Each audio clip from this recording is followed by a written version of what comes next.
Saya nggak terima saya dituduh boti, beb. Saya lelaki, saya jantan. Kok saya difitnah, saya ini boti? Warga kita mungkin ada, kita punya kakak mainnya sama orang-orang yang perampok atau maling. Tegur, jangan main sama kelompok mereka lah, kayaknya mereka itu kayak gini. Kenapa? Untuk menghindarkan orang tersebut daripada akhirnya terjerumus.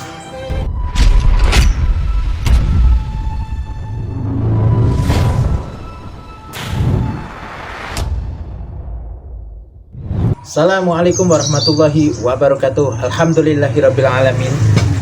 Kesempatan ini terkadang kita itu harus bisa menempatkan diri kita berteman dengan siapa. Kalau bertemannya dengan orang baik, insya Allah kita akan menjadi baik. Kalau bertemannya dengan orang buruk, kita akan ikut kelakuannya menjadi buruk. Kalau kita bertemannya dengan orang parfum, misalkan jualan parfum, kita akan ikut wangi. Nah, intinya pada hal yang diri kita ini menempatkan di mana posisi kita ini diletakkan. Nah, nanti akan mengikuti jalannya waktu. Kali ini seorang boti mengeluh kepada Imam Besar Habib Muhammad Rizik bin Husain bin Sihab. Jawaban yang cerdas dan jawaban yang tegas untuk seorang Habib Rizik kepada orang yang bertanya, sehingga ini bisa menjadikan bukti bahwa di mana kita itu berteman. Nah, kita langsung saja simak apa yang disampaikan oleh Imam Besar. Ini anak muda nih, oh ya anak muda sekarang banyak yang jadi boti. Ayo jujur, banyak gak?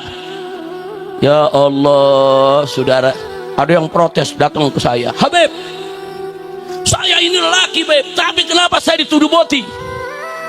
Saya nggak terima saya dituduh boti, beb. Saya lelaki, saya jantan. Kok saya difitnah, saya ini boti? Saya kasih jawaban. Kalau ente nggak mau disebut boti, satu, jangan main me boti. Walaupun ente bukan boti, tapi main me boti, terus dituduh boti, jangan nyalain yang nuduh. Betul.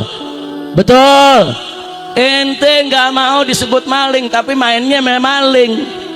Jangan, saudara. Makanya jangan sekali-kali, kata Sayyidina Umar, saudara, man aqama nafsahu, saudara, kata Sayyidina Umar, barang siapa yang menempatkan dirinya, saudara, fi mawadi'it tuham, di tempat, di posisi yang dia bisa dituduh, saudara, maka kalau dia dituduh, fala yalumanna, jangan sekali-kali dia cercah orang yang suudzon kepada dia, saudara.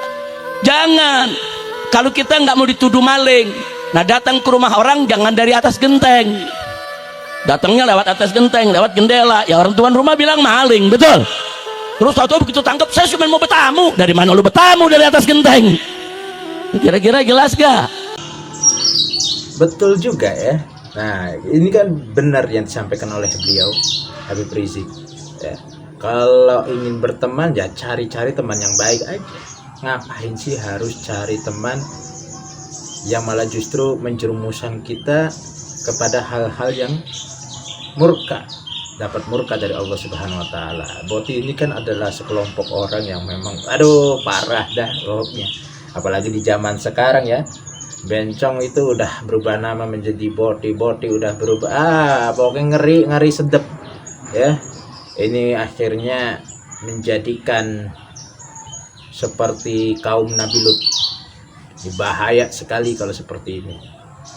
Dan di lain sisi ya, kita harus bisa memahami dan kita harus bisa menegur kepada orang-orang yang memang notabene masih dalam lingkup saudara kita. Contoh, keluarga kita mungkin ada, kita punya kakak mainnya sama orang-orang yang perampok atau maling. Tegur, jangan main sama kelompok mereka lah, kayaknya mereka itu kayak gini. Kenapa?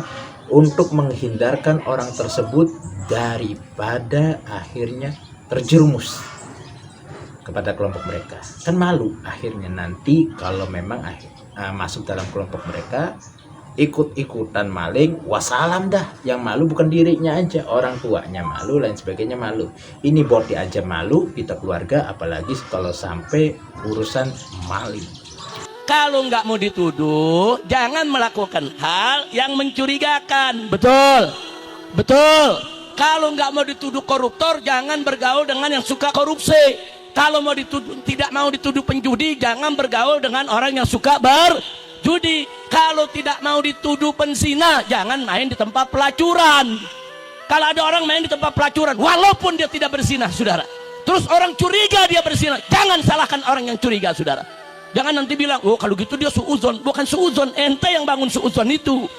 Ente yang membuat orang suuzon. Membuat orang suuzon kepada kita, nggak boleh curiga, saudara. Jangan nanti bilang, oh kalau gitu dia suuzon. Bukan suuzon, ente yang bangun suuzon itu. Ente yang membuat orang suuzon. Membuat orang suuzon kepada kita, nggak boleh. Nah, jelas ya, membuat seseorang itu suudzon kepada kita itu nggak boleh. Jadi pinter-pinterlah kita ini untuk mengatur suasana di mana kita ini diletakkan. Ya, kita ingin mulia, ya letakkan diri kita ke tempat orang-orang yang mulia. Kita pengen hina, kita pengen bodoh, ya letakkan kepada orang hina dan bodoh. Begitu aja. Ya, kurang lebihnya mudah-mudahan ini sebagai informasi. Mohon maaf apabila ada kesalahan. Wassalamualaikum warahmatullahi wabarakatuh.